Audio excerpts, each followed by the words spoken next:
I learned a bit about commitment this past weekend I'd like to share. I took the train to New York City with a full plate of things I was determined to accomplish. First off, I arrived at Grand Central Station about 11 a.m. and decided to walk 3 miles to Central Park through the city. It was an overcast day, but I sported a 30-pound backpack with computers, my paintbrushes, 9 GoPro cameras, and 2 tripods. So it wasn't lightweight, but I was determined and committed to take in the sights of the city, to look at the people, and to really experience my would-be adventure to the fullest.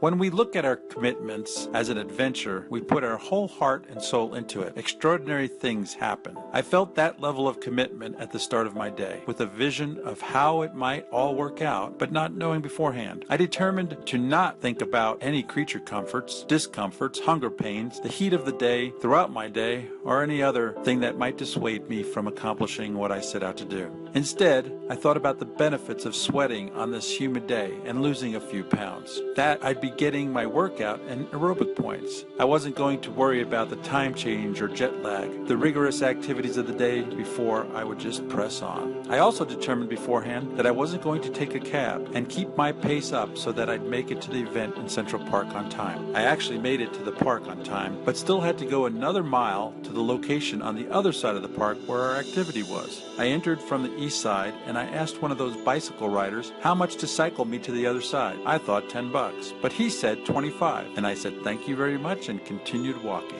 I arrived in plenty of time for the Synergy Olympics activities and set up my 360-degree camera as I planned to capture that event. I met with everyone, got caught up on things, and had a great time in both mental and physical activities for the next 4 hours of fundraising. When we were done, I went with a friend to Michael's in another part of the city, another mile or so walk to purchase a canvas, and a short jaunt back to find a quiet place in Central Park to paint. We painted for about 2 hours just before the rains threatened the balance of the day. The rain started to sprinkle. My friend put me on a train back into the city for my next planned stop, Times Square. I planned dinner at Bubba Gump's Shrimp Company, where I have fond memories and, of course, love shrimp. I checked the batteries in my cameras and tried to salvage the most charged cameras for the next shoot. My goal was to film Times Square in the evening lights when things are pretty spectacular and even overwhelming. I went out and started filming some of the activities that were already going on around me. Unfortunately, 2 of my camera batteries died before I captured the nightlife, but I'll be back and we'll get that shot.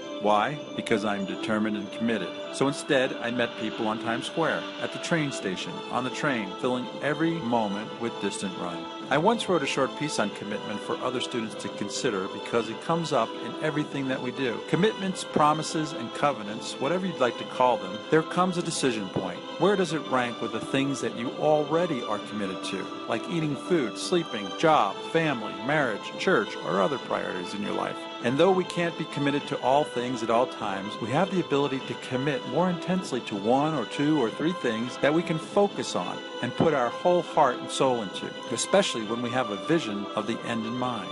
There are those commitments that we make to family and marriage and friendship and relationships that are part of our core already. But when we focus on any one of those things with renewed commitment or a project that we feel is worth pursuing, we can move mountains. We can make a difference in any area we set our mind and our heart and our thoughts and our actions to. On that day in New York City, I was committed to walk, to take in the sights, to breathe in the city, to participate in the activities in Central Park, to paint a picture for a friend, to photograph Times Square, and to eat really good food, my one meal for the day. At the same time, not knowing beforehand if I had the stamina to accomplish this ambitious schedule. The logistics were uncertain, the weather tenuous. I sported an injured toe and carried a heavy backpack, but I was committed and open for the experience of whatever came my way. I had my plan, but surrendered to the possibilities. I met this one person who spent probably an hour and a half talking about my camera rig, life, and some of the transformational work I've been doing in New York City. I'm committed to transformational work, whether it be the born-again religious experience or the born-again experience without the religion, where I help others go from where they are to a higher state of awareness, performance, fulfillment, happiness, and peace and joy in their life, despite their circumstances. That's what my life works about. That's where I find fulfillment and joy, to show people the way to really experience life,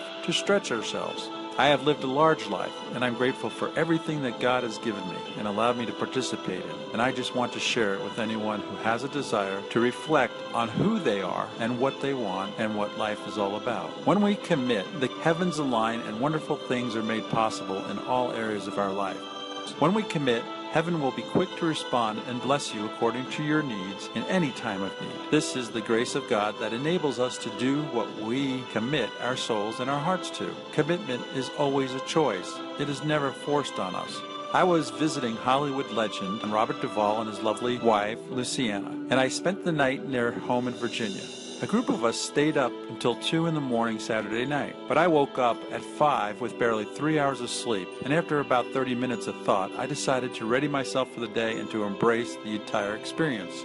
I made my way down to the kitchen where we gathered and found Robert and Luciana eating breakfast. I didn't want to intrude, but they invited me to join them. Luciana served me breakfast, and I had an hour and a half of private dialogue with them on a number of topics. It was playful, thrilling, and somewhat surreal, but so worth the choice to get up and live every ounce of time I had there in that moment. I could sleep on my flight back to Utah, and the activities that came afterwards were equally as thrilling. I was committed to experience life to its fullest, not knowing beforehand what the opportunity really would be. Who would have guessed?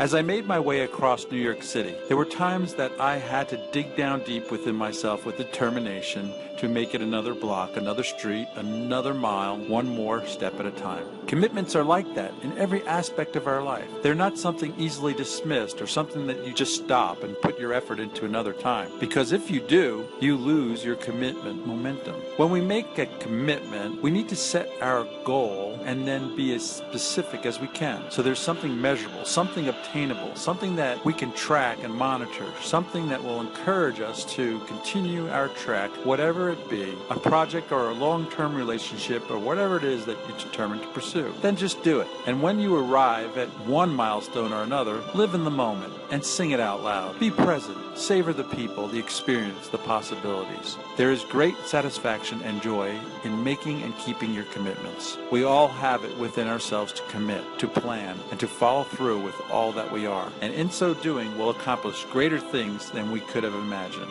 In the recent past, I decided to stretch myself and committed to a day-long adventure into Times Square to do some Star Wars paintings. I had never painted in front of anyone, much less thousands of people that would walk through Times Square and see me painting. I planned the day. I psyched myself up and I headed in on a train. When I got there, if you could only have heard the voices in my head to tell me to turn back. Don't do this. This is silly. You're just seeking attention.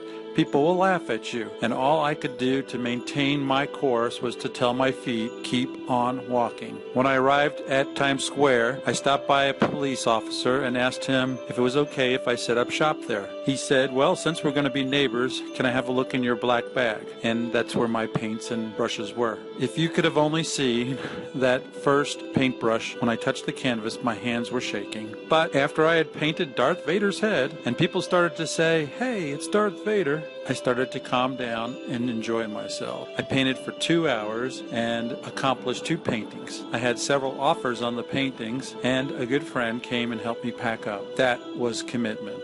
Oftentimes, the voices in our head will get in the way of us accomplishing things that we commit to. So be aware of them and plan on doing whatever it takes to overcome that propensity, to overcome your fears, propensity to stop or be dissuaded in your good endeavors. That memory, for me, is one that will last my lifetime. What great achievements are waiting for you to commit to?